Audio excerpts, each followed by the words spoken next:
కృపా ప్రేమ గల తండ్రి, జీవంగలిగిన దేవ, వందనాలు స్తోత్రాలు చెల్లిస్తున్నాను. ఇంతవరకు కూడా ప్రభావ బలహీనలను కీర్తిగా పాడాలని కూడా నా మట్టుకు నాకు తెలియదు. అయినప్పటికీ నీ ప్రభావ పాటల ద్వారా నీ నామాన్ని స్తుతించి ఘనపరచడానికి మీరు ఇచ్చిన శ్రేష్టమైన మంచి సమయాన్ని బట్టి మీరు స్తుతిస్తూ ఘనపరుస్తున్నాను. సాక్ష్యం కొరకే ప్రభావ నీ దాసరాలు నీ సన్నిధిలో నిలబడుకుంటున్న జ్ఞాపకం చేసుకుని నీ దాసరాల జీవితంలో మీరు ఏ మేలైతే చేస్తూ వచ్చినారో ప్రభావ మేము విని ఆత్మీయ మేలు పొందడానికి సహాయం చేయండి. వినే చెవి గ్రహించే మనసు తెచ్చండి. మీకు ఎంతో వందనాలు చెల్లిస్తూ యేసు నామములో ప్రార్థిస్తున్నాను తండ్రి. ఆమేన్.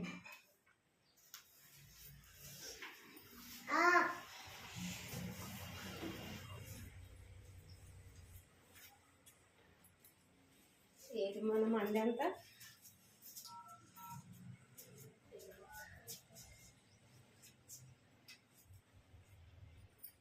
మీరు కొంచెం వెనక్కి కూర్చుంటారా?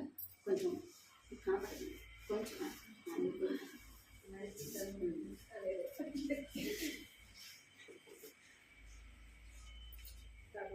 స్తోత్రములు. మీ అందరికీ వందనాలు తెలియజేస్తున్నాను. చిన్న సాక్ష్యం. అక్క ఎంతుందో టైం నాకు 1/2 అవరా 1 అవరా మీరు చెప్తానంటే 1 అవర్ తీసుకో. అవునక్క అంటే అరగంట వాడతాం. అరగంట 11:30 12 అయ్యారు. నేను బాల్యంలో హిందూ కుటుంబంలో పుట్టాను. మళ్ళా పుట్టి పెరిగిన 12 ఏళ్ళ వయసు వచ్చే నాటికి నాకు మ్యారేజ్ జరిగిపోయింది. 12 ఏళ్ళకి మ్యారేజ్ అయిపోయింది.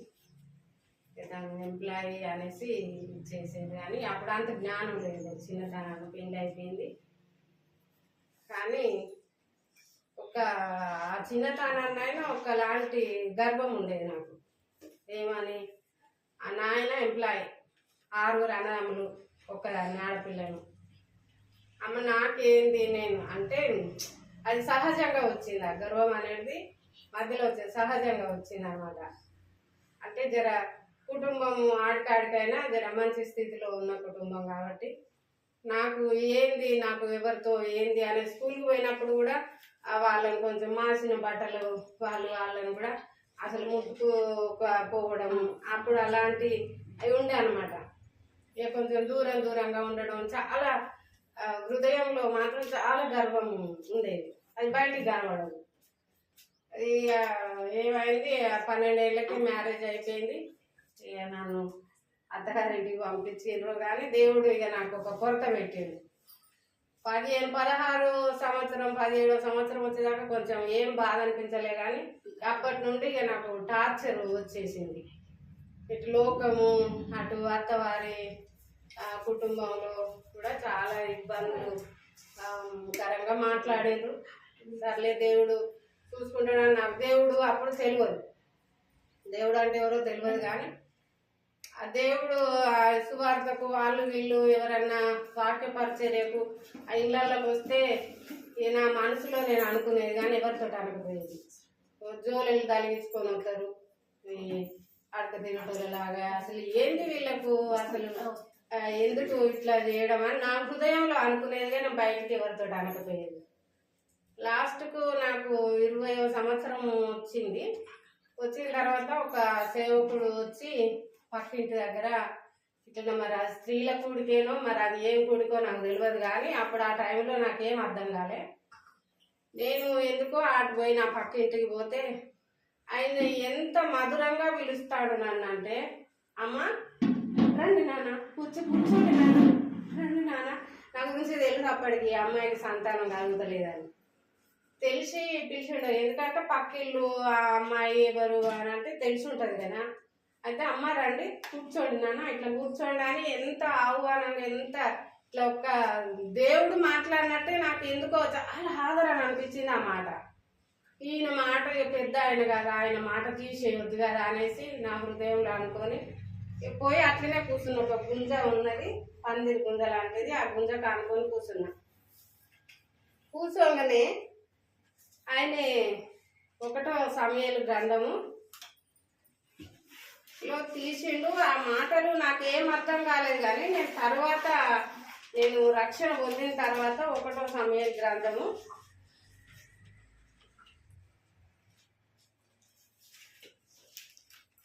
చదువునా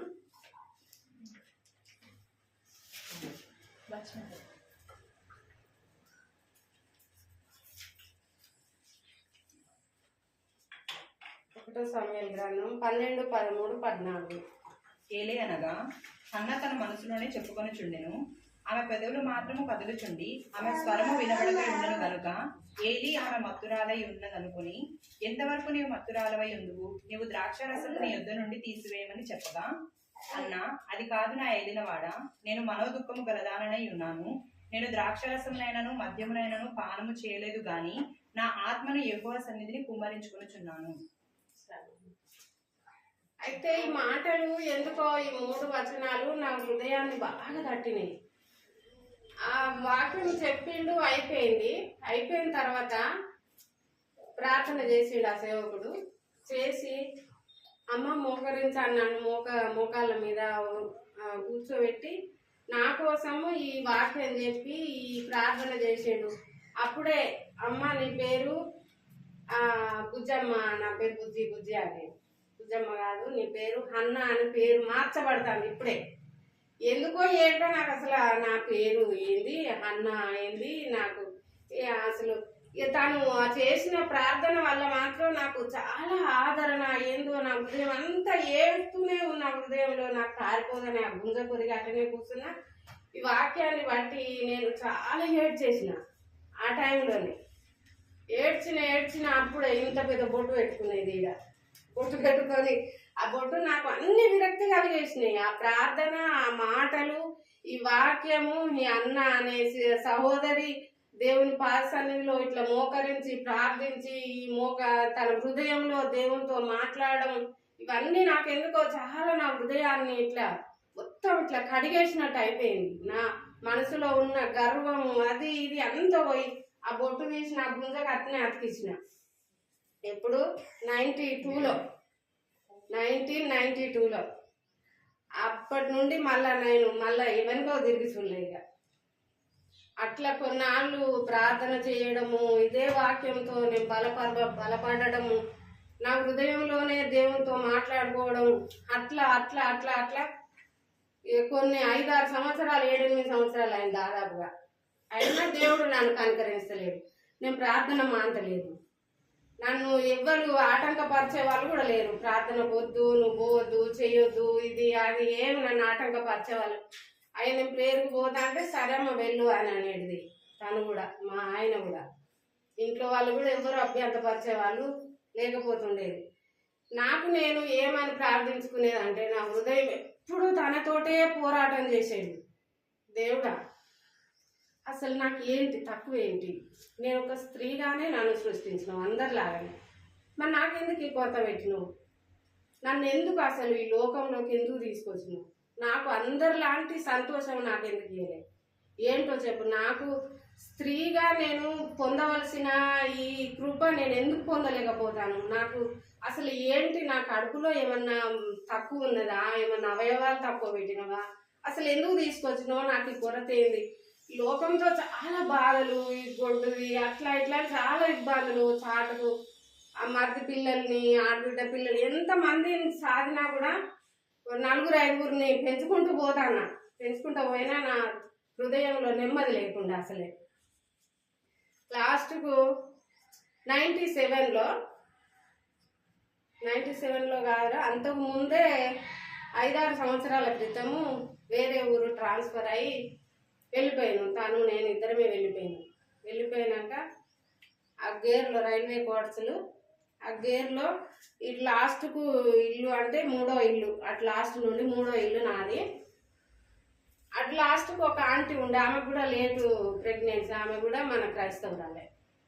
అయితే ఈ పిల్లలందరూ ఈ గేరోళ్ళు ఆ గేరోళ్ళు చుట్టుప్రక్కల వాళ్ళందరూ వచ్చి నా దగ్గరకు వచ్చి, ఆంటీ నాకు ఇదేంటిది అదేంటిది అని వాళ్ళ స్టడీ విషయంలో నన్ను అడిగి, ఇంటి ముందు ఒక లైట్ ఉండే, ఆ లైట్ కింద వాళ్ళకు చెప్పడము, వాళ్ళ ఏదైనా వాళ్ళకి ఏదైనా ఆలోచన ఉంటే ఈ స్టడీ విషయంలో లెక్క అది ఇది చెప్పడం నా ఇంటి దగ్గరికి వచ్చి ఇంటి ముందుకు వచ్చి చదువుకునే వాళ్ళు పిల్లలు.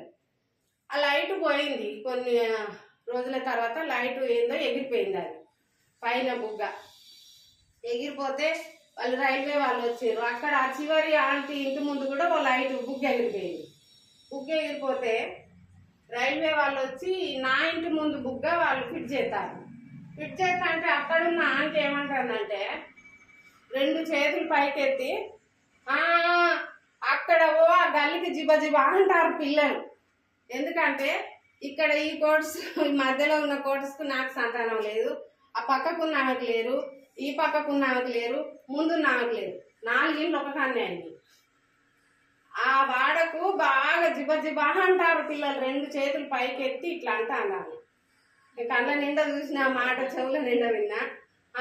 ఇట్లా అని అనగానే సరే నేను విన్నా, నా హృదయంలో చాలా బాధపడ్డా. ఆ మాట ఆడికి అయిపోయింది. ఈ మాట ఎందుకు చెప్తున్నానంటే అది ముందు వస్తుంది, మళ్ళా ఆ మాట నా మనసులో ఉన్నది. ఆ తర్వాత కొన్ని రోజుల తర్వాత తను బుక్ వేసిండు, వెళ్ళిపోయిండు. మళ్ళా వారం రోజులకు ఆ ఆంటీ ఇంటి ముంగట కూడా వేసిండు, ఆ బుక్ అయిపోయింది, ఆడికి అయిపోయింది. తర్వాత మళ్ళా మా ఊరు సొంత గ్రామానికి వచ్చినాం మేము. పిల్లలు అప్పటికి కలగలే. ఈడికి వచ్చిన తర్వాత ఈ ఇంటికి నా ఇంటికాడ పిల్లలు లేరు. పక్కింటికాడ అమ్మాయి, అప్పటికి ఆ అమ్మాయికి 5-6 సంవత్సరాలు అయిందట మ్యారేజ్. ఆ ఇంటికాడ అమ్మాయికి పిల్లలు లేరు. ముందున్న అక్కకు పిల్లలు లేరు. ఇంకో పెద్ద అమ్మాయికి ఆమె ఏజ్ అయిపోయింది, ఆమె గారు ఇక అయిపోయింది. దేవుడు ఆమె ముగించేయడానికి 4 ఇండ్లు మళ్ళీ ఒక కాన్ని అయినాయి. ఈడ సొంతూరు కాడ ఒక కాన్ని అయినాయి. నాకు ఇక కొన్ని రోజుల తర్వాత నాకు ఆలోచన ఏమొచ్చింది, ఆంటీ అక్కడ ఉన్నప్పుడు 4 ఇండ్లు ఒక కాడ ఉంటే అది ఒక గొడ్డువాడ అన్నట్టు ఆమె చేతులు ఇట్లా అనుకుంటా మాట్లాడింది. మళ్ళీ ఈడికి వచ్చిన తర్వాత ఈ 4 ఇండ్లు ఒక కాన్ని అయినాయి. నా హృదయంలో ఏమనుకుంటా, అప్పటి వరకు ఎన్నో తీర్లు దేవుని ఎన్నో తీర్లు ప్రశ్నించిన, ఎన్నో తీర్లు అడిగిన, ఉపవాస ప్రార్థనలు, స్త్రీల కూడికలు, ఎన్నో తీర్లు దేవుణ్ణి ఆయనను ప్రశ్నించిన, ఆయనను మీ కింద గోజాన్న ఎన్ని తీర్లు చేసినా దేవుని నన్ను కనికరించలేదు. లాస్ట్కు నాకు ఆలోచన వచ్చింది ఏంటంటే, దేవుని సన్నిధిలో మాట్లాడుతూనే ఉన్నా, దేవుడా నాకు ఇయ్యకుంటేవా, ఇక నాకు ఇయ్యవని నాకు అర్థమైపోయింది.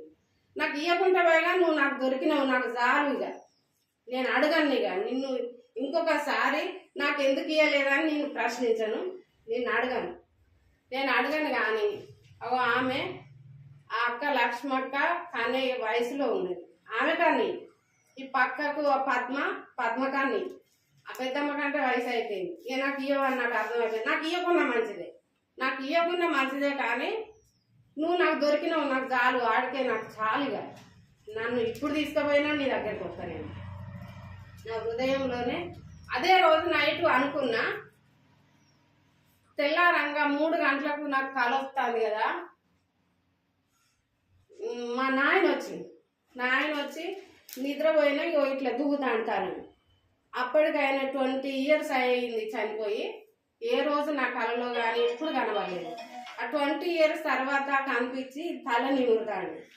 నాయన ఏంది ఎప్పుడు వచ్చినావు, ఎక్కడికి పోయినావు, ఇన్ని రోజులు మమ్మల్ని ఇడిచిపెట్టి, ఇన్ని రోజులు ఉన్నావు అని అంటే, నేను ఎడిపోతా బిడ్డ మిమ్మల్ని ఇడిచిపెట్టి, నేను మిమ్మల్ని ఇడిచిపెట్టి పోతారా బిడ్డ, మిమ్మల్ని మర్చిపోయి ఉంటానా బిడ్డ అని అంటాను. మరి అప్పుడు నువ్వు ఎక్కడ పోయినావు చెప్పు అనేసి నేను ఇక సేపు ఆయన తనతో బాధపడి, రా బిడ్డ కదా మళ్ళీ ఇంటికి పోయొద్దాం రా అనేసి ఈ చెయ్యి బిర్రుగా పట్టుకున్నాడు. ఇప్పుడు ఎటు తీసుకుపోతాను, నేను రానుకో, మళ్ళీ నువ్వు వచ్చిందా ఇప్పుడు మళ్ళీ ఎటో పోదామని నా చెయ్యి పట్టుకుంటాను అని 2 సార్లు చెయ్యి ఇట్లా తీసేసినా కూడా నా చెయ్యి మళ్ళీ అందుకున్నాడు. మూడోసారి నా చెయ్యి అందుకొని ఒక మామిడి చెట్టు, పెద్ద మామిడి చెట్టు ఉన్నది, అది దానికి కాత లేదు, పూత లేదు, అది అంత లేమి ఉన్నది. ఆ చెట్టు కిందకు తీసుకుపోయాడు. రౌతు బొర్రించుకొచ్చాడు దాన్ని, ఆ రౌతు మీద కూర్చోబెట్టి ఆగు బిడ్డను వీడ కూర్చో, ఇక్కడ కాయలు ఉన్నాయి నేను తెంపుకొస్తా అన్నాడు. దాని చెట్టు ఎక్కి ఒకటే గెల ఉన్నది ఇట్లా, ఆ గెలకు 3 పండ్లు ఉన్నాయి. ఆ 3 పండ్లు ఆ గెల తెంపుకున్నాడు, తన నోట్లో పెట్టుకున్నాడు. ఆ గెలను పండ్లు ఇట్లా ఊగుతానే కిందికి దిగుతాడు చెట్టు. దిగుతా అంటే మధ్యలోకి వచ్చిన తర్వాత తన చేతులు కాళ్ళు రెండు పట్టు తప్పిపోయి ఉట్టిగానే వస్తాడు, ఉట్టిగానే వేలాడు, ఉట్టిగానే గాలిలో వస్తాడు ఆయన. మా నాయన చనిపోయాడు అయిపోయింది కింద పడతాడు ఇగో నేను కింద ఉండి నేను మొత్తుకుంటాను, ఆగు బిడ్డ ఒర్రగు బిడ్డ ఎవరైనా వస్తారు ఒర్రగు బిడ్డ అని ఆయన అంటాడు. వచ్చిండు వేరే కొమ్మని అందుకొని కిందికి దిగి ఇట్లా పట్టు బిడ్డ ఇట్లా పట్ట అనేసి నా కొంగు తన చేతితోటే ఇట్లా అని ఇంట్లో వేసిండు, కొంగులు వేసిండు. నీ అమ్మ నేను తినాయిగా, నువ్వు జర్రలో మిస్ అయిపోయినావు, నువ్వు చచ్చిపోతావు, ఇన్ని రోజులు ఎక్కడో పోయినావు మమ్మల్ని వదిలేసి మళ్ళీ ఇప్పుడు వచ్చి నువ్వు అన్యాయంగా నువ్వు ఈరోజు చచ్చిపోతాను అనేసి నేను తనతోటి తండ్రి బిడ్డతోటి మాట్లాడుకున్నట్టే మాట్లాడుకుంటాను ఇద్దరు. నాకేమైంది బిడ్డ, నాకేం కాదు, నువ్వేం బాధపడదు అన్నట్టు ఇక ఇంటికి పోదాంపా అమ్మ చూస్తుంది ఇంటికి పోదాంపా అని అంటే వద్దు బిడ్డ ఆగు, ఈ పండ్లు తిన్నాక నెమ్మదిగా పోదామని అంటే నాకు ఏమవుతుంది నువ్వు పోదాంపా ఇంటికి పోదాంపా అని అంటే ఆ పండ్లు 3 పండ్లు నన్ను తినేదాకా తను ఆనుండి కదలనియలే నన్ను. 3 పండ్లు తిన్నా తర్వాత ఇక కథ వెళ్ళిపోయాడు. నేను మళ్ళొద్ద బిడ్డ అనుకుంటూ పోయాడు. పోగానే నాకు మెలకువ వచ్చిందా నిద్ర పోయిందా ఏంటో నాకు అర్థమవుతలేదు. నా హృదయం అంతా ఇట్లా అయిపోతుంది. ఇక తను పక్కకుంటే లేపి మా నాన్న చచ్చిపోయి ఇప్పటికి 20 ఏళ్ళు అవుతుంది. ఇట్లా కనిపించిండు, ఇట్లా పండ్లు ఇచ్చిండు, ఇట్లా పడ్డది నాకు కలలాగా ఏందనేసి నా హృదయం ఇట్లా ఉప్పొంగుతుంది. నాయన కనిపించిన సంతోషంలో నేను తనకు చెప్తాను ఇట్లా అయింది, ఇట్లా పండ్లు ఇచ్చిండు అని అంటే సర్లే అమ్మ ఎవరికో దేవుడు ఫలం ఇస్తాడులే, దేవుడు సంతానం ఇస్తాడు, పడుకో సపరేట్ పడుకో, మళ్ళీ అయితే మళ్ళీ లేస్తావు. 4 గంటలకే లేచి వంట చేసి టిఫిన్ పెట్టాలి, పొద్దున్నే 6 గంటలకి తను వెళ్ళిపోతాడు. పడుకో ఇంకా గడిసేపు పడుకో అనేసి ఇక నన్ను పడుకోమన్నా నాకు నిద్ర పడతలేదు. ఏంటి కళ ఏంటిది, ఎవరికి ఇస్తాడొచ్చు దేవుడు నిజంగానే నేను అడిగిన కదా ఆమెకి ఇస్తాడు ఈమెకి ఇస్తాడు, ఎవరికో దేవుడు అయితే దేవుడు ఫలం అయితే ఇస్తాడు. దేవుడు 20 ఏళ్ళ తర్వాత నాయన కనిపించిండు అంటే దేవుడు ఫలం ఇచ్చిండు, ఎవరికోనైతే ఇచ్చాడు అనేసి నా హృదయంలో అనుకున్నా. 15 రోజుకే ఇక నాకు అంతెట్నో జ్వరం వస్తుంది, నాకు అంతెట్నో తిక్క అవుతుంది, ఏదో స్మెల్ ఏదో నాకు ఇంట్లోనే నా స్మెల్ నాకే పడతలేవు. నేను అనుకుంటాను ఇక వామ్ము నాకేదో జబ్బు వచ్చినట్టున్నది, నేను చచ్చిపోతా. నాకు ఎన్నెళ్ళు ఏంది వాహనము అట్లా పోతా అంటే దాని పెట్రోల్ వాసన వస్తుంది, ఇది ఏదో ఈ కూర ఉడుకుతా అంటే ఈ వాసన వస్తుంది, అన్నం ఉడుకుతా అంటే ఆ వాసన వస్తుంది. నాకు కడుపులో ఏదో ఖరాబ్ అయిపోయింది, ఇక నా పని అయిపోయింది, నేను చచ్చిపోతే కావచ్చు. ఏదో పెట్టిడు ఇక నాకు ఇష్టమే పోయి లేకపోతే నన్ను ఉంచకు ఈ భూమి మీద అని నేను దేవుణ్ణి అడిగిన, నన్ను తీసుకుపోతాడు కావచ్చు. ఏమైంది వాస్తవానికి నాకు కడుపులో అయితే ఏమైంది, నాకు దేవుడే సంతానం ఇచ్చిండని నేను ఏ పోషణ నాకు అర్థమైతలేదు, నేను అనుకోలేదు. ఎవరికో ఇచ్చిండు ఈ కళ విషయం తనకు చెప్తే ఎవరికో ఇచ్చిండు అని తాను అన్నాడు. ఇక అయిపోయింది నా పని అయిపోయింది అని నేను అనుకుంటాను. గత 2 నెలలకు 3 నెలలకు ఇక నాకు అర్థమైంది దేవుడు నాకు సంతానం ఇచ్చిండని. పాప పుట్టింది, పాప తర్వాత బాబు పుట్టిండు, బాబు తర్వాత మళ్ళీ పాప పుట్టింది. దేవుడి దయ వల్ల 3 పిల్లలని ఇచ్చిండు దేవుడు, 3 పిల్లలు బాగున్నారు. ఆ తర్వాత చిన్న పాప 6 సంవత్సరాలు మ్యారేజ్కి పోదామని తను వాళ్ళ డాడీ నేను రాను, నాకు కొంచెం ఆరోగ్యం నలతో ఉన్నది, నేను రాను అంటే తనేమన్నాడంటే మీ వాళ్ళ దగ్గరికి ఫంక్షన్లకు అయితే ఉరుకుతావు, మా వాళ్ళ ఫంక్షన్కి అయితే నీకు నలత అవుతుంది.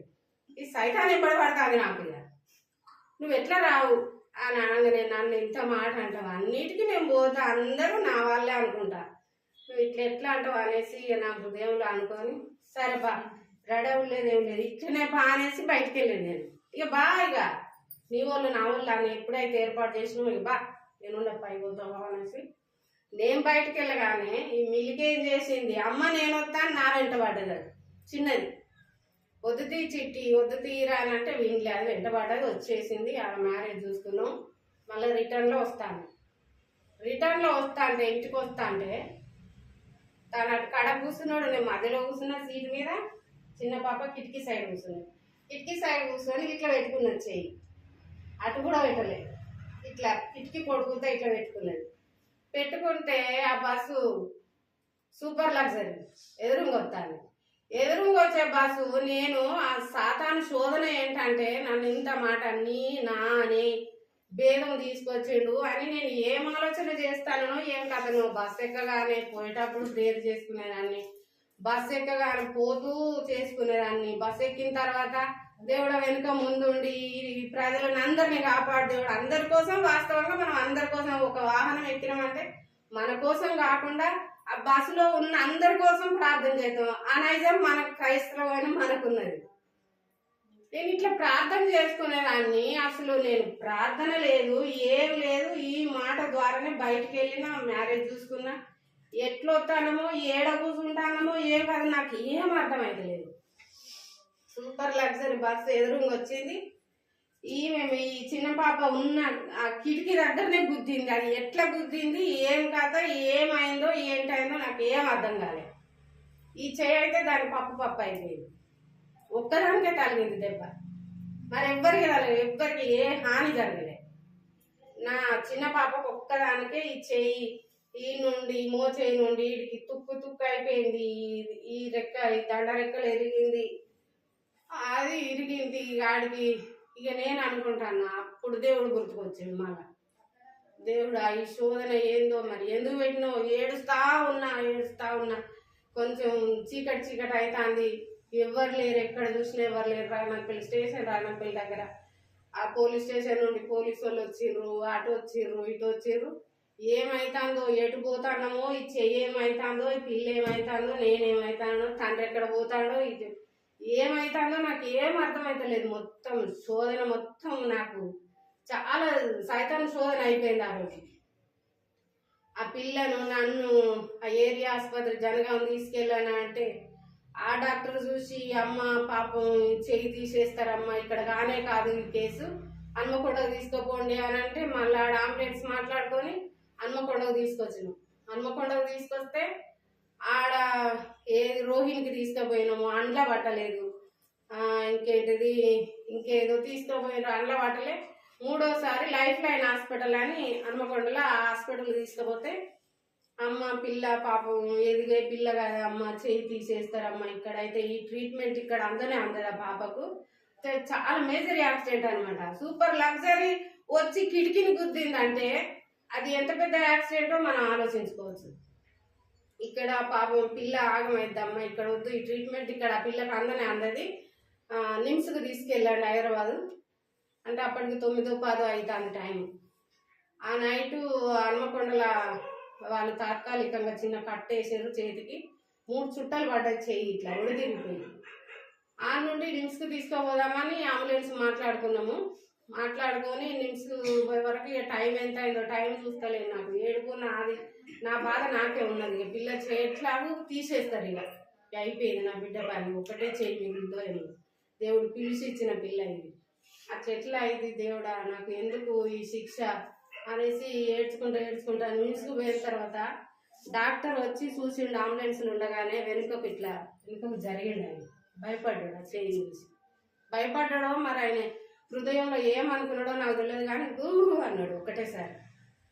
అమ్మ ఇక్కడ కాదు తీసుకెళ్ళండి, వేరే హాస్పిటల్ తీసుకోవాలి, హాస్పిటల్ పేరు కూడా చెప్తలేడు, కానీ వేరే హాస్పిటల్ తీసుకోకండి అమ్మ, ఇక్కడ కాదు ఈ కేసు, నిమ్స్లో అది పెద్ద హాస్పిటల్ హైదరాబాద్ అంటే. ఎట్లా నిమ్స్లనే పట్టలేదంటే ఇక నాకు ఆశ వదులుకున్నా, పిల్ల చేయి తీసేస్తారు. అప్పటికి తెల్లారగట్ల ఇప్పుడు 4, 5 అవుతుంది, తెల్లారిపోతుంది. నైట్ అంతా నిన్న ఎప్పుడు 5 గంటలకు తాగిన దెబ్బ ఆ 12 గంటలు అయిపోతుంది. ఈ పిల్ల చేయి అయిపోద్ది, ఇది అంతా బ్లడ్ అంతా రక్తం గడ్డ కట్టి మరి ఏమైందో ఏంటో నాకు ఇదే ఆలోచన. పిల్ల అసలు ఉంటుందా ఉండదా ఏంటి నాకు ఏం అర్థమైతలేదు. లాస్ట్కు ఇంకెన్నో హాస్పిటల్ తిప్పిర్రు సిటీలో హైదరాబాద్లో, తిప్పితే ఎక్కడ పట్టలేదు. లాస్ట్కు సికింద్రాబాద్ యశోద హాస్పిటల్కు తీసుకుపోయిన తర్వాత వాళ్ళు పట్టిన తర్వాత ఇక రోజంతా ఏదేదో చేసిరు వాళ్ళు ట్రీట్మెంట్. మళ్ళీ తెల్లారి ఆపరేషన్ చేయాలమ్మా, చేసి దాన్ని సరి చేయాలంటే సరే నన్ను అమ్మ చేయి మంచిగా ఉంటేనేమో ఉంచుతాం, 99% మాత్రం తీసేయాలి, 1% మాత్రమే ఆ చెయ్యి ఒకవేళ సెట్ అయితే ఉంచగలుగుతాము అని అంటే సంతకాలు పెట్టుండ్రమ్మంటే తల్లి నేను పెట్టిన వాళ్ళ డాడీ పెట్టిండు, ఇంకా మా అన్న వాళ్ళు వచ్చిండ్రు, వాళ్ళకి తీసుకున్నారు. సర్లే ఇక దేవుడు మాత్రం అన్యాయం చేయడు. దేవుడు ఇచ్చిండు కాబట్టి దేవుడు ఏ కొరత లేకుండా చేస్తాడు అనేసి నమ్మకం నాకున్నది. గన్పూర్ల సేవకుడు ఆయన పేరు లుబ్జాన్ అన్న. లుబ్జాన్ అన్నకు ఫోన్ చేసిన, అన్నకి ఇట్లా సంగతి అయిందన్న అని అంటే, అక్క నేను వస్తానా, మీరేం బాధపడకండి, నేను ప్రేర్ చేస్తా అని అంటే, ఇక ఆ పిల్లను లోపలికి థియేటర్లోకి తీసుకుపోయింది ఆపరేషన్. కానీ ఈ అమ్మ అనే అది థియేటర్ అంతా గోల గోల చేస్తాను. అమ్మని రమ్మను, అమ్మని చిన్న పాప కదా, 6 ఏళ్ళ పాప, అమ్మని రమ్మను అని ఆ పిల్ల బాగా ఏడుస్తా ఉంటే నా థియేటర్లకు రానియరు కదా, తల్లి కానీ ఎవరు కానీ రానియరు. ఈ సేవకుడు అంతలోగా సేవకుడు అన్నాడు లుబ్జాన్, సార్ నేను ఇట్లా పాస్టర్ గారిని పాపకు ప్రేయర్ చేస్తానగానే ఆయనని ఏ ఆటంకపరచలేదు. తను రాగానే గత లోపలికి థియేటర్లో పంపించాడు. అన్న పోయి ప్రేయర్ చేసి వచ్చిండు, బయట ఏం లేదు బాగానే ఉంటుంది అని చెప్పాడు. జరసేపు ఉన్నాడు, అన్న వెళ్ళిపోయిన తర్వాత పాపను తీసుకుపోయిండ్రు. 3-4 గంటలకు ఆపరేషన్ చేసిండ్రు. ఆ చెయ్యికి మొత్తం రాడ్లు వేసిండ్రు దానికి సపోర్ట్. ఈ నుండి ఈడుకోటి, ఈ నుండి ఈడుకోటి, ఈ నుండి ఇక్కడికోటి 4-5 రాడ్లు వేసి ఆ రాడ్లు మనకు కనిపించేటట్టే పెట్టిండ్రు. మళ్ళీ బయటకే ఇంత ఇంచు మనం బయటకే పెట్టేసిండ్రు. అది బయటకే పెట్టేసి మొత్తం దానికి సర్జరీ చేసిండ్రు. ఈ కాలు అది స్కిన్ తీసి వేసారు, ప్లాస్టిక్ సర్జరీ చేసిండ్రు, పంపించారు, బయటకు పంపించారు. ఇక అందులోనే వాళ్ళు ఐసీలు వేసుకున్నారు. 3-4 డేస్ తర్వాత జనరల్ వార్డుకి వేసిండ్రు. ఇక కొన్ని రోజుల తర్వాత మంచిగా అవుతూ 3-4 నెలల తర్వాత ఇక కొంచెం చెయ్యి గాయం మానడము, చెయ్యి ఇట్లనే వేసి కట్టు కట్టిర్రు. ఇట్లనే అదంతా అతుకున్నది, కవర్ అయిపోయింది. ఈ 4 నెలల తర్వాత ఈ కట్లు ఇట్లా అన్నీ ఇప్పేసిన తర్వాత ఈ చెయ్యి ఇట్లనే ఉంటుంది. ఇక ఇట్లా అనరచ్చు, ఇట్లా అంటే ఇట్లా వస్తలేదు మొత్తం. ఇక అది నరాలన్నీ గట్టిగా అయిపోయినాయి, ఇట్లనే ఉంటుంది. ఎట్లా వాళ్ళు వీళ్ళు చూసిన వాళ్ళు ఏమంటారు, అమ్మ ఫిజియోథెరపీ చేయించాలి, మంచిగా వస్తుంది, సాఫ్గా వస్తుంది అని అంటారు. అంటే ఎట్లా అని సేవకుడు వచ్చిండు ఒక రోజు ఇంటికి. అన్న ఇట్లా అంటారు అన్న, వాళ్ళు వీళ్ళు చూసిన వాళ్ళు ఎట్లా అన్న ఇచ్చే ఇట్లనే. డాక్టర్ కూడా చెప్పాడు, ఈ రాడ్లు తీసినాక ఒకవేళ ఎప్పటికీ కారితే కారొచ్చు, దాంట్లోకి చీము రక్తము మానితే మానొచ్చు, దీనికి కూడా గ్యారంటీ ఇవ్వలేమని అన్నాడు. అన్న డాక్టరు ఇట్లా అన్నాడు అన్న, చీము రక్తం ఎప్పటికీ లైఫ్ లాంగ్ అందులోకి వస్తుంది అన్నాడు. అంటే సరే అమ్మ, దేవుని చిత్తం, దేవుడు ఎప్పుడు మనల్ని అన్యాయం చేయడు. దేవునిపై ఆనుకున్నాం కాబట్టి దేవుడు అన్యాయం చేయడు. ఏం కాదక్క, మీరు ఏం బాధపడకండి, ఇబ్బంది పడకండి అంటే, అన్న ఇట్లా ఫిజియోథెరపీ చేయమంటాను అన్న అంటే, చూడండి అక్క, ఎన్నో మేలు చేసుకుంటూ వచ్చిన దేవుడు, ఇన్ని చేసిన దేవుడు ఇది ఒకటి చేయడాక నిరీక్షణ ఉంచండి, ప్రార్థన చేయండి, భారంగా ప్రార్థన చేయండి. మనం అందరం కలిసి మందిరంలో కూడా ప్రార్థన చేద్దామని చేస్తూ ఉంటే దాన్ని ఆ చెయ్యిని నేను ముట్టుకోలేకపోయినాడు. అది ఇంతే ఇట్లా వచ్చేసింది. రాడ్లు తీసేసిండ్రు. ఒక మళ్ళీ 2 మంత్స్ తర్వాత మళ్ళీ తీసుకుపోతే రాడ్లు ఇట్లా అన్నీ తీసేసిండ్రు. ఆ గాయం మొత్తం మానుకొచ్చింది. దానికి చీము లేదు, రక్తం లేదు, ఏది లేదు, మొత్తం చేయి అక్కడ ఎండిపోయింది. ఆ చేయి కూడా చక్కగా వచ్చింది. ఇప్పటికి పెద్ద బాకెట్లు అయినా ఈ చేయితోటే తీసుకుపోతుంది, ఈ చేయితోటే రాసుడు, ఈ చేయితోటే వర్క్ మొత్తం ఈ చేయితోటే మొత్తం మన చేయిలాగా అయిపోయింది. కానీ కొంచెం మరక ఉన్నది. ఆ మరక దేవుడు దాన్ని కూడా తీసేయాలని ప్రార్థన చేయండి పాప కోసం. అది చక్కటి జ్ఞానవంతురాలు, దానికోసం కూడా ప్రార్థన చేయమని మీ సన్నిధిలో నేను దేవుని సన్నిధిలో కోరుకుంటున్నాను. ఆ తర్వాత 2015లో పెద్ద పాప పెళ్లి పెట్టుకున్నా. తాను 14లో చనిపోయాడు వాళ్ళ డాడీ. చనిపోయిన తర్వాత ఈమె 15లో మ్యారేజ్ పెట్టుకున్నా. ఇక ముగ్గురు చిన్న పిల్లలు, కొంచెం ఎదిగింది కదా, కొంచెం ఎదిగితే మనకు కొంచెం తోడుగానే ఉంటాడు వచ్చే అతను. ఇక అబ్బాయిననే చదువుకుంటా, అమ్మ నాకు పెళ్ళి వద్దాను దాకాడు. కానీ అబ్బాయి నా ఆంటీ మేము చదివించుకుంటాము, పాపని మేము తర్వాతనైనా చదివించుకుంటాం అంటే అమ్మాయి కొంచెం చక్కగా ఉంటుంది. ఇక వాళ్ళు చూసిరంటే వదిలిపెట్టలే. ఆ ఆంటీ పెళ్లి చేసుకున్న తర్వాత మళ్ళా నేను కాలేజీ పంపిస్తా అని అబ్బాయి తల్లిదండ్రులు వాళ్ళు వీళ్ళు కూడా వచ్చి అడిగితే నేను కాదనలే. కాదనక అబ్బాయి కానిస్టేబుల్ అనమాట. ఇక ప్రభుత్వ ఉద్యోగి, మనం ఇక వచ్చిన సంబంధాన్ని వద్దనొద్దు కదా, దేవుని చిత్తం కావచ్చు అనుకొని సరే పెళ్లి చేద్దామని పెళ్లి పెట్టుకున్నాక ఏంటి తెలంగాణ బంద్ వచ్చింది. తెలంగాణ బంద్ వచ్చి బస్సులు, ట్రైన్లు, వీళ్ళు అన్ని సమస్తం బంద్ అయింది. ఒక్కదాన్నే మే నెల ఎండ, ఒక్కదాన్ని నేను ఏం చేయాలి ప్రభు, నేను ఏం చేయాలి, నేను ఎక్కడ, ఏంటి నా పరిస్థితి ఏంటి, ఈ పెళ్లి నేను అనుకోలేదు అసలు, ఈ పెళ్ళని అది నీ చిత్తమే అనుకుంటాను నేను అనేసి ఒక్క 15 రోజులు, ఈ నెల రోజులు ప్రేయర్ చేస్తే ఇక అది వద్దు అని నాకు ఒక లాంటి నా హృదయము అనిపించింది. ఆ దేవుడే నాకు ఇచ్చిన వాక్కు అని నేను అనుకొని తర్వాత ఎట్లా మరి పెళ్లి ఎట్లా చేయాలి, నేను అన్ని బంద్ అయిపోయినాయి, నేను ఒకదాన్ని ఎక్కడ పోను ఏంటి అని అంటే దేవుడు ఆ సంవత్సరం 2015లో ఇచ్చిన వాగ్దానము,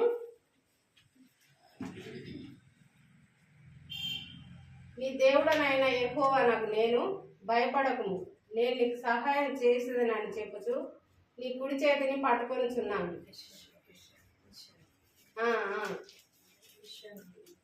41:13.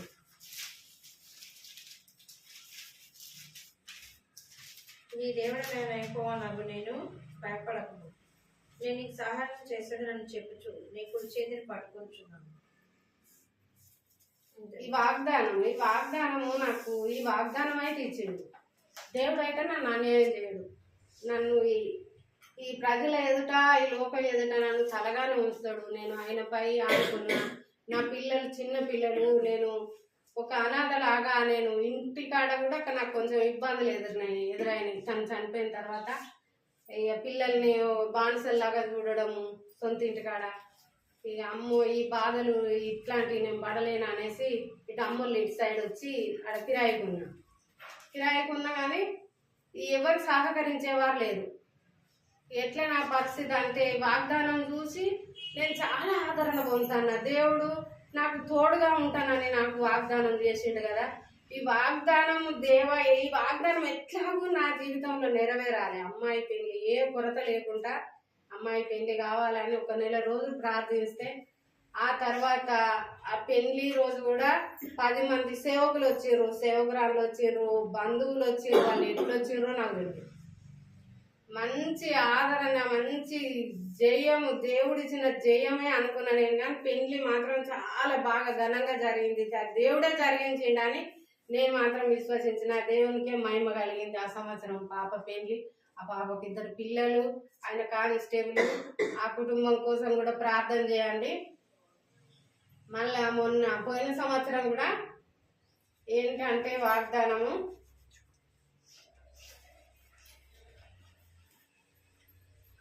ఆదికాండము 48:4.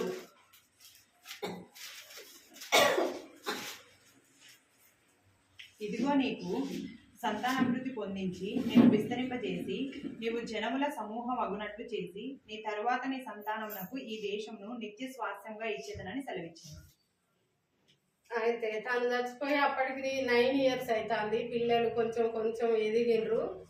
చాలా వచ్చిన పెన్షన్ తోటి చాలా ఇబ్బందులు పడి అది సరిపోక పిల్లల చదువులు, ఇల్లు కిరాయి, నేను ఇక బయట నేను చేసేదాన్ని కాదు, పనులకు పోయేదాన్ని కాదు. ఎట్లా దేవుడే నన్ను నడిపించాడు. దేవుడే నాకు సహాయం చేసి పిల్లలు ఎదుగుదల విషయంలో, వాళ్ళ చదువుల విషయంలో, అన్నిటి విషయంలో దేవుడు సహాయం చేసుకుంటూ వచ్చాడు. పోయిన సంవత్సరము ఏప్రిల్లో ఆ బాబు ఐటీఐ చేసిండు. వానికి ఒక్కటని కాదు, స్టడీ 10th అయిపోగానే ఐటీఐ చేయించారు. ఎందుకంటే జాబ్కు ఎదగాలని, తొందరగా రావాలని ఐటీఐ చేపిస్తే ఐటీఐ ఇంకా అయిపోలేదు. వీడు 18 వెళ్ళి 19 పడ్డాయి. అప్పటికి జాబ్ అప్లై చేసి అప్లికేషన్ పెట్టి వచ్చినాం ఇద్దరం పోయి ఇక్కడ రైలు నిలయంలో. వాళ్ళు పిలుస్తాను రమ్మని. వీడికి ఐటీఐ సర్టిఫికెట్ రాలేదు. 10th క్లాస్ మీదనే 10th క్లాస్ సర్టిఫికెట్లు తీసుకున్నాడు. పోయి ఊరి పేరు తప్పుపడ్డది, వాని ఇంటి పేరు తప్పుపడ్డది, వాని అన్ని తప్పులు అయినాయి. లాస్ట్కు ఇవన్నీ సరి చేసుకుంటూ పోయిన తర్వాత మెడికల్లో ఫెయిల్ అయిపోయాడు. మెడికల్ చూసిన కాడ 2.5 ఉన్నది వీనికి సైట్. 2.5 ఉంటే చెప్తాడు వాడు కళ్ళు చిన్నగా చేసుకొని చెప్పిండో ఎట్లా చెప్పిండో కానీ అక్షరాలు అన్ని ఏబిసిడీలు చూపిస్తారు అవన్నీ కరెక్ట్ చెప్పిండట. వీడు సైడ్ కూడా పోతే 2.5 ఉన్నది. వీడు కరెక్ట్ చెప్తాడు ఏంటి అనేసి మళ్ళీ ఒక 10 days తర్వాత రా బాబు అనేసి మళ్ళీ పిలిస్తే 10 days తర్వాత మళ్ళీ పోయిండు మెడికల్కు, రెండోసారి మెడికల్కి పోయిన తర్వాత మళ్ళీ సైడ్ చూస్తే 2.5 ఉన్నది. వీడు చూడకపోతే కరెక్ట్ చెప్తాడు ఏంటి అనేసి ఈ సైటు ఈడ రాసేరు ఆల్రెడీ వాడి ఫైల్లో రాసేరు వీనికి సైట్ ఉన్నదని. వాడు ఎప్పుడు కరెక్ట్ చెప్తాడు ఏంటి అనేసి వాడి పెద్ద సార్ వాళ్ళ సార్ దగ్గరికి తీసుకపోతే ఈ ఫైల్ చూసి అటు వేసి అరే భాయ్ నీకు కళ్ళు కనబడతాయి ఆరా సరిగా ఇట్లా అడుగుతాడట. అరే భాయ్ నీకు కళ్ళు కనబడతాయి ఆరా సరిగా కనబడతాయి సార్ మరి సైట్ ఎందుకు వచ్చిందిరా నీకు ఈయన నీ పాయింట్ చూస్తే 2.5 ఉన్నది నువ్వు కరెక్ట్ చెప్తాను ఏంటి ప్రాబ్లం అంటే వాడు పోయేటప్పుడు ప్రార్థన చేయించుకొని అమ్మ ప్రార్థన చేయని ప్రార్థన చేయించుకొని పోవడం అని అలవాటు. అయ్యా మరి అంతా నువ్వే చూసుకో పోయి వాళ్ళు రాకపోకలే అందు అని పై ఆఫీసర్లు అంతా నువ్వే చూసుకో నేను ఏం చేయలేని పరిస్థితి నా పరిస్థితి అయితే నీకు తెలుసు మేము ఒక అనాథలం దేవుడు మరి నువ్వే ఉన్నావని నేనైతే బ్రతుకుతానా అనేసి వానికి ప్రార్థన చేసి వాళ్ళు పంపిస్తే వానికి చూడబోతే సైట్ ఎక్కువ ఉన్నది వాడు చెప్పేది కరెక్ట్ చెప్తాడు ఏంటనేది వాళ్ళకి అర్థమైతలేదు, ఆఫీసర్లకు అర్థమైతలేదు, డాక్టర్కి అర్థమైతలేదు. మళ్ళీ మూడోసారి మళ్ళీ మెడికల్ చూసేది. మెడికల్ చూస్తే మళ్ళీ అంత కరెక్టే వచ్చింది. కరెక్ట్ వచ్చిన తర్వాత ఏంటి ఇంక భయపడి కొంచెం బీపీ కొంచెం ఎక్కువ చూపించింది అట. అదేం చేయలేదులే అని ఆ మెడికల్ కరెక్ట్ చేసిండ్రు. ఆ తర్వాత నెల 2 నెలల తర్వాత ఎగ్జామ్ పెట్టిండ్రు. ఎగ్జామ్ పెడితే 25 మార్క్స్ రావాలి. రేపు చేయించుకొని పోయిండు 24 మార్క్స్ వచ్చినాయి. ఈ సైటు ఈ 2.5 ఈ సైట్ను చూసుకున్నాడు. జిఎం దగ్గరికి పోయిండట. జిఎం పిలిపించిండట దగ్గర పిలిపించి ఈ ఫైల్ అంతా పట్టుకొని పోతే వీనికి ఒక్క మార్కు తక్కువ వచ్చినందుకు తన ముక్కు మీద కోపం బాగుంటుందట జిఎం. ఈ ఫైల్ను తీసి ఇసిరేస్తే చెల్లా చెదరైపోయినాయట వాని కాగితాలన్నీ. మా జీవన్ని ఒక్క మార్కు తక్కువ వచ్చినందుకే అరే జీవన్ మీ అయ్యా అందులో ఎలా కీమన్గా చేస్తాడు అలా చేసుకోపోరబాయ్ అనేసి అంటే సార్ నేను మళ్ళీ రాస్తా సార్ నన్ను క్షమించండి నేను మళ్ళీ రాస్తా అనేసి వాడు ఇక ఆయన సమాధానం చెప్పిండో ఎట్లా సమాధానం చెప్పేదంత పరిస్థితి ఉండదాడ. ఆ కాగితాలు అన్నీ ఎదుర్కొని ఫైల్లో పెట్టుకొని ఇంటికి వచ్చి చిన్న పోయి కూర్చున్నాడు. ఏంది నాన్న ఏమైంద్రా పోయిన పని అంటే ఏం లేదమ్మా అంటుంది. ఏంది నాన్న ఏమైందిరా ఏంటో చెప్పు నాన్న సంఘంలో చెప్తా మందిరంలో చెప్తా ప్రేయర్ చేస్తారు మన కోసం ఏమైందో చెప్పు నాన్న అంటే తర్వాత అమ్మకి ఇట్లా అయింది ఫైల్ ఇసిరేసాడు సార్ ఇసిరేసాడు నాకు సైట్ ఉన్నది 1 మార్కు తక్కువ వచ్చినందుకు ఇట్లా అయిపోయింది అమ్మ పరిస్థితి అంటే సరే సార్ మళ్ళొకసారి నాన్న మళ్ళొకసారి అప్లికేషన్ రాసి ఆఫీసులు ఇచ్చిరా నేను మళ్ళీ ఎగ్జామ్ రాస్తా తర్వాత ఒక 1 month తర్వాత నేను ఎగ్జామ్ రాస్తా ఇంతలోగా నేను ప్రిపేర్ అవుతా అని ఒక అప్లికేషన్ రాసి ఆఫీసులు ఇచ్చిరారా అంటే సరే అమ్మ అనేసి అప్లికేషన్ రాసి ఇచ్చి వచ్చింది. వచ్చిన తర్వాత మళ్ళీ ఒక 1 monthకు ఎగ్జామ్ అని పిలిచింది. ఎగ్జామ్ అని పిలిస్తే పోయేటప్పుడు అమ్మ ప్రార్థన చేయాలని వచ్చిండు మోకాళ్ళ మీద వీడు ప్రేయర్ చేసిన దేవుడా మరి బిడ్డనైతే పంపింది అంత నువ్వే చూసుకో. ఇక నా వాళ్ళ జ్ఞానం కొదవగా ఉన్నది వాళ్ళ జ్ఞానం దయచేయి. ఎవరికైనా జ్ఞానం కొదవగా ఉన్నాయో అడుగుడు అని దేవుడు చెప్పినావు కదా అయ్యా నువ్వు మాట నేను అడుగుతాన్నా బాబుకు దయచేయి జ్ఞానం దయచేయి. వాడు ఎగ్జామ్ రాసేటప్పుడు వెనుక ముందు నేను నడిపించాయి దేవుని సన్నిధిలో ప్రార్థన చేసి బాబుని పంపించిన 25 మార్క్స్కు 31 తెచ్చుకున్నాడట. సరే 31 తెచ్చుకుంటే మళ్ళీ ఫైల్ తీసుకుపోయి మళ్ళీ సార్ దగ్గర పెద్ద సార్ దగ్గర తీసుకుపోతే వెన్ను తట్టి వాడిని వెన్ను వీపులో ధరిచి జీవన్ అనుకున్నది సాధించినావు కదా శబాష్ అన్నాడట. వీపు ధరిచి అప్పుడు శబాష్ అని మరి ఇండ్లకు పోతావు ఇండ్లకు ఏ డిపార్ట్మెంట్ కావాలో చెప్పానంటే సార్ ఎస్ఎన్టీలకు అంటే సిగ్నల్ డిపార్ట్మెంట్ ఎస్ఎన్టీలకు పంపించండి సార్ అని అంటే లేదు బాబు నువ్వు ఓహెచ్ఈఓ ఎలక్ట్రీషియన్ డిపార్ట్మెంట్కు సరే సార్ మీరు చెప్పినట్టే వింటా అనేసి అప్పుడు ఓహెచ్లో వెళ్ళు. బాబుకు కూడా ఎన్ని ఆటంకాలు వచ్చినాయో జాబ్ విషయంలో నేను ఒక్కటే కోరుకున్నాను దేవుడా రోజు కూలి ఎంకులాడుకోకుండా వానికి ఒక ఒక పద్ధతి ప్రకారం ఒకటి దయచేయి అంతే. అది ఎంత చిన్న పనైనా కానీ లాస్ట్ లాటరీలు అడిగేదైనా మంచిదే.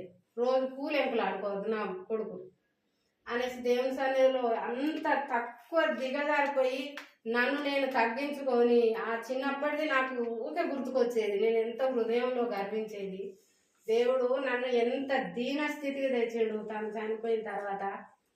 నాకు అనేసి చాలా నన్ను నేను నలగొట్టుకొని దేవుని సన్నిధిలో ఏడ్చి పిల్లల కోసము వాళ్ళ భవిష్యత్తు కోసం చాలా ఏడ్చిన పరిస్థితులు ఉన్నాయి.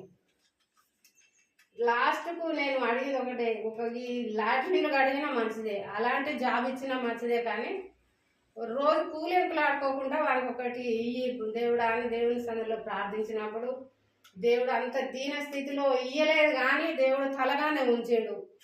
బాబుని కూడా ఎలక్ట్రీషియన్ డిపార్ట్మెంట్లో బాబుకు జాబ్ వచ్చింది. విజయవాడ ట్రైనింగ్కి పోయాడు. పిల్లల కోసము వాడి కొంచెం ఆదివారం రానన్న పోదాం రా అంటే అమ్మ నువ్వు నడువు నేను వస్తా అంటాడు. కొంచెం లూజ్ అయిపోయింది వాడు. వాని కోసం ప్రార్థించండి దయచేసి. చిన్న పాప చదువుకుంటుంది, బీటెక్ కోసం ఆమె ప్రిపేర్ అవుతుంది. ఆ సీట్ కోసం కావాలని అమ్మని ఇంకా నేను ఇబ్బంది పెట్టలేనని అది ప్రిపేర్ అవుతాను బీటెక్ సీట్కు రావాలని ఆమె కోసం కూడా ప్రార్థించండి. పెద్ద పాపకు 2 పిల్లలు, అల్లుడు, ఆమె కోసం కూడా ఆమె కుటుంబం కోసం ప్రార్థించండి. నా కోసం కూడా నాకు షుగర్ వచ్చింది, షుగర్ కోసం కూడా నా ఆరోగ్యం కోసం కూడా ప్రార్థించగలరని మీకు మనవి చేస్తున్న. దేవుడి చిన్న వాక్యం అది సాక్ష్యం దీవించును కాక. ఆమె అట్లా టైం అయిపోయిందా? ప్రార్థన చేసుకున్నాను. ఒక మాట ప్రార్థన చేసుకుని వాక్యం చేసుకున్నాను. కృపా ప్రేమ గల తండ్రి, జీవముల దేవాన్ని బంగారు పాదాలకు వందనాలు స్తోత్రాలు చెల్లిస్తున్నాను తండ్రి. మరొకసారి మీ సన్నిధిలో